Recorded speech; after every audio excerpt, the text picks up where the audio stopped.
दाताला किंवा दाढेला लागलेली कीड, तोंडाचा घाण वास येणे, दाताचा पिवळेपणा, हिरड्यावरील सूज, दातामधून रक्त येणे अशा प्रकारच्या सर्व ओरल प्रॉब्लेम्सवरती हा पॉवरफुल घरगुती उपाय तुम्हाला खूप कामी येणार आहे। भरपूर पैसे वाचतील, होणाऱ्या त्रासापासून सुटका मिळेल आणि त्यासोबतच याला दररोज करण्याची गरज नाही। फक्त 5 मिनिट एकदा करून बघा, खूप चांगला रिझल्ट मिळेल। चला तर यासाठी आपल्याला काय काय लागणार आहे ते बघूयात, पण व्हिडिओ शेवटपर्यंत बघा। आवडल्यास मित्रपरिवारासोबत शेअर करायला विसरू नका। तर यासाठी आपल्याला इथे लागणार आहे कांदा, छोटा मोठा जो पण तुमच्याकडे कांदा असेल तर तो तुम्ही वापरू शकता। कांद्याची अगदी छोटीशी फोड लागणार आहे, त्यामुळे माझ्याकडे असलेला एक छोटा कांदाच मी वापरत आहे, ज्याला मी पाचोळा काढून स्वच्छ करून घेतलेला आहे।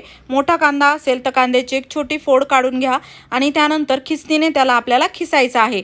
अगदी बारीक याचा आपल्याला पेस्ट बनवायची आहे, जेणेकरून कांद्याचा जो रस आहे ना तो पूर्णपणे आपल्याला काढता येईल। बाकी तुम्ही याला मिक्सरच्या भांड्यामध्ये फिरवलं तरी चालतं, पण एवढ्या छोट्या गोष्टीसाठी मिक्सरचं भांडं खराब करेपर्यंत म्हणून मी याला थोडंसं ना खिसणीनेच खिसून घेतलेलं आहे आणि खूप चांगली पेस्ट बारीक तयार होते। आणि आता बघू शकता जेवढा बारीक भाग आहे ना तो एकत्रित असा आपल्याला करायचा आहे।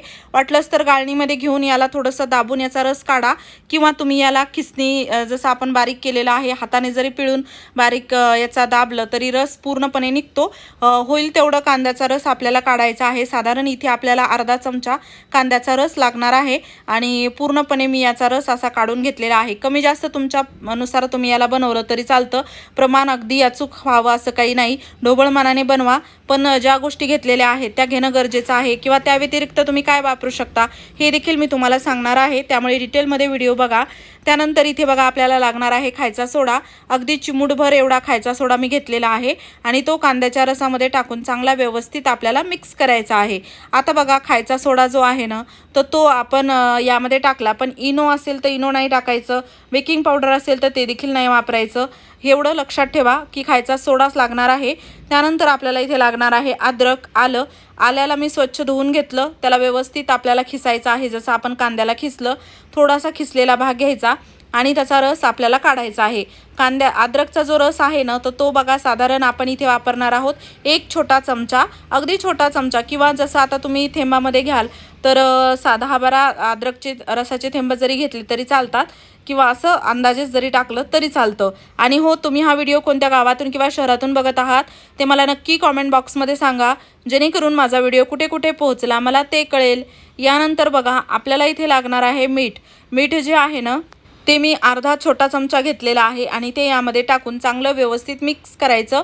मीठ आपल्या दातांसाठी खूप चांगलं आहे, दातांची क्लिनिंग करतं, दाताला किटाणूंपासून वाचवतं आणि डिसइन्फेक्ट करतं, पण त्याला जर तुम्ही चुकीच्या पद्धतीने वापरलं तर नक्कीच ते आपल्या दातांना नुकसान देखील पोहोचू शकतं, त्यामुळे योग्य पद्धतीने अशा प्रकारे वापरा।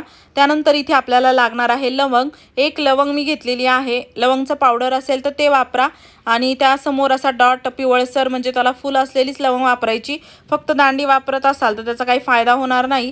आणि लवंग मी याला मध्येच असं थोडंसं बारीक करून घेत आहे, कारण की एवढी छोटी लवंग खलबत्त्यामध्ये पावडर केलं तर ते काढता येत नाही, त्यामुळे असं तुम्ही प्लेटमध्ये वाटीमध्ये याला थोडं ठेचून घ्यायचं, होईल तेवढं याचं बारीक असं पावडर करायचं आणि ते बारीक केलेलं पावडर आपल्याला टाकायचं आहे या मिश्रणामध्ये, जे आपण अद्रक, कांद्याचा रस, खायचा सोडा, मीठ टाकून तयार करत आहोत। आता होईल तेवढं बारीक करून मी लवंग यामध्ये टाकलेली आहे, याला आपल्याला चांगलं असं मिक्स करायचं आहे। आणि त्यानंतर ना आता बघा हे मिश्रण तुम्हाला वाटत असेल खूप थोडं मी बनवत आहे, पण अगदी थोडंसं देखील पुरेसं होतं। आणि त्यासोबतच ना हे मिश्रण तुम्ही ना 2 वेगवेगळ्या पद्धतीने वापरू शकता आणि अजून काय करू शकता ते देखील मी सांगणार आहे। यानंतर ना आपल्याला इथे लिंबाचा रस लागणार आहे। लिंबू मी पिळून छोटा अर्धा चमचा रस काढला आणि तो यामध्ये टाकलेला आहे। लिंबू चांगलं व्यवस्थित यामध्ये मिक्स करायचं। लिंबू एक नॅचरल ब्लिचिंग एजंट आहे, क्लिनिंगसाठी खूपच उपयुक्त, त्यामुळे नक्की वापरायचं, अजिबात स्किप करायचं नाही। त्यानंतर आपल्याला इथे लागणार आहे तुरटी। तुरटी बघा अगदी चिमूटभर तुरटी मी घेतलेली आहे आणि ही तुरटी मी अगोदरच पावडर करून ठेवली होती ती वापरत आहे। बाकी खडा असेल तुरटीचा खलबत्त्यामध्ये टाकून चांगलं पावडर करायचं आणि ते यामध्ये टाकायचं। तुरटी टाकून चांगलं मिक्स करायचं। तुरटी ही आपल्या दातांना निरोगी ठेवण्यासाठी खूप कामी येते, त्यासोबतच दुर्गंधी तोंडाची घालवते आणि खूपच असा चांगला अमेझिंग रिझल्ट येतो। आणि त्यासोबतच ना एक वाटी मी घेतलेली आहे, वाटीमध्ये टाकलेलं आहे तुरटीचं पावडर अर्धा छोटा चमचा आणि मेथी दाणे एक छोटा चमचा मेथी दाणे टाकलेले आहेत। आणि 2 उपाय मी शेअर करत आहे, दोन्हीपैकी जो सोपा वाटेल तो करा। आता हे ना टाकलेलं जे मेथी दाणे आणि मीठ किंवा तुरटी हे सर्व जे आहे ना तर ते आपल्याला ना ठेवायचं आहे पाणी टाकून भिजत रात्रभर। रात्रभर भिजत ठेवायचं. रात्रभर भिजल्यानंतर मेथीदाणे फुगतात, पिवळसर होतात आणि हे पाणी पिवळसर थोडंसं होतं. रात्रभर भिजलेलं जे पाणी आहे ना ते मी अगोदर दुसऱ्या वाटीमध्ये भिजत घातलं होतं रात्री, ते मी तुम्हाला दाखवते. तर बघू शकता अशा प्रकारे हे पिवळसर दिसतं. मेथीदाणे थोडेसे अजून फुगतात जर रात्रभर ठेवलं तर. मी 5-6 घंटे ठेवलेलं आहे. आणि त्यानंतर ना कोमट पाणी घ्यायचं एका ग्लासामध्ये. त्या ग्लासामध्ये कोमट पाण्यामध्ये आपल्याला गाळून टाकायचं आहे हे मेथीदाणे, मीठ आणि जे आपण तयार केलेलं आहे तुरटीचं पाणी ते टाकायचं. चांगलं व्यवस्थित मिक्स करायचं. यानंतर ना आता बघा, मीठ जर तुम्ही अगोदर नसेल टाकले ना तर नंतर टाका, म्हणजे कोमट पाण्यात आता टाकलं ना तरी चालतं. मी अगोदर नव्हतं टाकलं, बाकी तुम्ही रात्री भिजत घालत असाल तेव्हाच टाकलं तरी चालतं तुमच्या सोयीनुसार. चांगलं व्यवस्थित मिक्स करून घ्यायचं. आणि आता आपण जे इथे बनवलेलं आहे लिक्विड सोल्युशन ते कसं वापरायचं, तर त्यासाठी आपल्याला लागणार आहे कापूस. कापसाचे 2-3 गोळे करायचे तुमच्या गरजेनुसार, तुम्हाला जेवढे छोटे मोठे लागणार आहेत त्रासानुसार गोळे करायचे आणि या सोल्युशनमध्ये भिजवायचे. भिजवून त्याला बाजूला काढायचं, थोडंसं डीप करून अशा प्रकारे बाजूला काढून ठेवायचं. आणि हे जे कापसाचे गोळे आहेत हे तुम्ही तयार करून एखाद्या झाकणबंद डब्बीमध्ये बरणीमध्ये जरी ठेवले ना भरून तरी चालतात. म्हणजे जेव्हा आपण प्रवासात कुठे तुम्हाला त्रास होत असेल काढून दाताखाली धरलं तरी चालतं. आणि कसं वापरायचं मी दातावरती तुम्हाला याला लावून दाखवणार आहे. त्या अगोदर इथे टूथपेस्ट घ्यायची, या मिश्रणामध्ये टाकायची. आता हे मिश्रण बनवलं की आपण त्यामध्ये टूथपेस्ट टाकून वापरू शकतो किंवा सरळ बोटावरती घेऊन त्या दातांवरती फिरवलं तरी चालतं.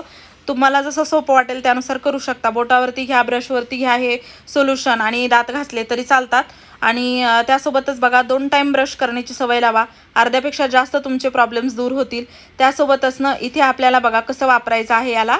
तर ब्रश करायचा म्हणजे साधारण आता बघा माझ्या मुलाला ते सोल्युशन मी यामध्ये टाकून दिलेलं आहे, पण तरी त्याला अशी चव वेगळी लागत नाही किंवा तो नको म्हणत नाही. कारण की ना खूप टेस्टी लागतं, अजिबात चव बदलत नाही, काही वेगळं वाटत नाही. तो तर नेहमी बोटावरती किंवा फक्त ब्रशवरती घेऊन देखील दात स्वच्छ करतो. खूपच असा चांगला रिझल्ट मिळतो. आणि एक खूप मोठी चूक मी केली ती तुम्ही करू नका. 2 टाईम ब्रश करण्याची सवय स्वतःला लावा, मुलांना लावा. त्यामुळे ना तुमचे भरपूर प्रॉब्लेम्स दूर होतात. आणि त्यासोबतच या पेस्टने आठवड्यातून 1 वेळा जरी ब्रश केला तरी चालतं, महिन्यातून 2-3 वेळा जरी केला तरी चालतो. आणि त्यासोबतच या पाण्याने कोमट आपल्याला गुळण्या करायच्या आहेत. खूप जास्त त्रास असेल तर दिवसातून 2-3 वेळा गुळण्या करा. नसेल त्रास तर 1 वेळा गुळणी केली तरी चालतं. म्हणजे 1 वेळा 2-3 जसं ग्लासभर आपण पाणी घेतलं 2-3 वेळा तोंडामध्ये ते घ्यायचं, इकडे तिकडे फिरवायचं आणि बाहेर काढायचं. अगदी लगेच तोंडात घेऊन बाहेर काढायचं नाही, थोडा वेळ काही सेकंद ठेवायचं, इकडे तिकडे व्यवस्थित चूळ भरायची आणि हे करायचं. आणि त्यासोबतच आता कापसाचा जो गोळा केलेला आहे, जिथे दाढ किंवा दातकीड लागलेली आहे त्या ठिकाणी ठेवलं तरी चालतं. ठेवा किंवा रस लावला फक्त तरी चालतं. खूप चांगला आराम मिळेल. ट्राय करा, भरपूर तुमचे त्रास दूर होतील. काही प्रश्न असतील या संबंधित तर कॉमेंट बॉक्समध्ये विचारा, मी लवकरच त्याचे उत्तरं देईल. व्हिडिओ आवडला असेल लाईक करा, शेअर करा. चॅनलवरती नवीन असाल तर सबस्क्राईब करायला विसरू नका. पूर्ण व्हिडिओ पाहिल्याबद्दल धन्यवाद.